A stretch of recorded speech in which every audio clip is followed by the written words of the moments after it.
The NBA offseason is right around the corner, so I'm going to give you guys some of the biggest updates we have so far going into the offseason in a couple weeks. All of this information is from ESPN, as you see right here, or Hoopsler on Instagram. Go check them out. They make great NBA content. Teams that are going to be most active this offseason, one is going to be the Boston Celtics. Obviously, with the injury to Jason Tatum, they're going to have to make some moves, and that salary cap. They just don't have enough money to pay all their guys. The Brooklyn Nets are also going to be very active. My guy Cam Johnson is probably going to get moved, hopefully to my Warriors. The Nuggets are also going to be a very active team. I expect either Westbrook or Christian Brown to get re-signed this offseason, and Michael Porter Jr. probably is going to get moved. I already dropped a video talking about what Mike Dunleavy said right here, but yeah, the Warriors are going to be another very, very active team. I expect the Rockets to be very active as well. In my opinion, still a team that could go in on a Giannis or a Kevin Durant trade. I don't know if they would trade away Şengün or even Jalen Green for both of them, or both of those two guys for a KD or a Giannis, but still, they're going to be active. The Lakers obviously still need a center. The meme is still right. If there's ever a team that has a guy like Kevin Durant or Giannis that's being talked about being traded, they're going to be active. The Bucks are going to be very active.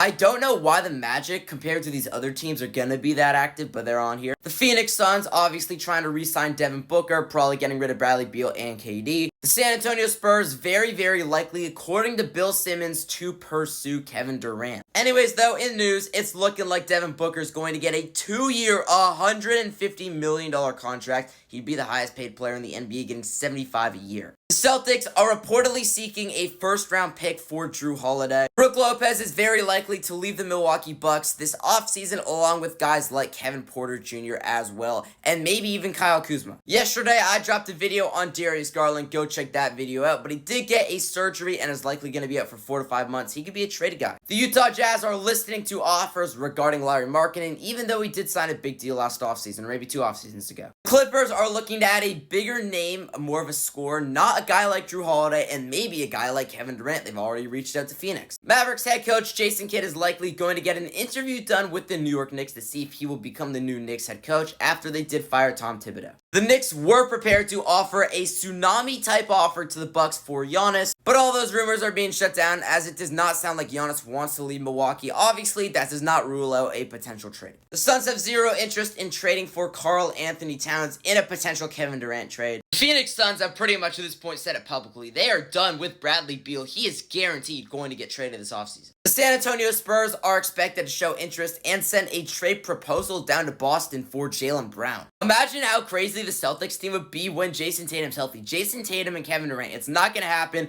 but it could be a package involving Kristaps Porzingis. My Warriors could emerge as a heavy favorite for Kristaps Porzingis. We do need a center. And regarding the Boston Celtics, we got an update from Torrey Craig, a video of Jason Tatum. He's now on day 26. That was yesterday, so he's now on day 27. And he looks like he's doing pretty good, which is solid for the Celtics' future. The Jazz are going to try pretty hard to either move Colin Sexton or Jordan Clarkson. I'm fully sure that the Pacers this offseason are clearing up space and gonna re-sign Miles Turner, but if not, the Pistons could be a potential suitor for him. The Lakers need a center, and Bleacher Report proposed this trade involving Kristaps Porzingis. It will be Maxi Kleber, Gabe Vincent, and Shake Milton to the Celtics for Kristaps Porzingis. No other players or no picks involved. Sounds like my Warriors are going to re-sign Gary Payton. I love GP2, such a positive player, but if we don't sign him, then the Warriors might use that space to sign a guy like Dean Wade. The Utah Jazz are listening to all offers regarding Walker Kessler. I love Walker Kessler, UNC guy, obviously. John Collins is very likely to opt out of his contract, which is $26.5 million, and he's going to become a free agent. The Atlanta Hawks approach the Sacramento Kings regarding Trae Young. Trae Young's a guy that could be on the move in a big blockbuster trade or signing this offseason. I already did a different video on this. Bill Simmons believes that Kevin Durant and the Phoenix Suns have already agreed on a deal with the Spurs, but it's just not been announced, and they're waiting until the draft for it to happen. I don't know. Go check out my other video where I talk more about it. But yeah, that's some of the largest news we have over the last few days or so. We're going to have more news and more news as the NBA season winds down, and I'll do more videos like this, maybe the next one in a week or so.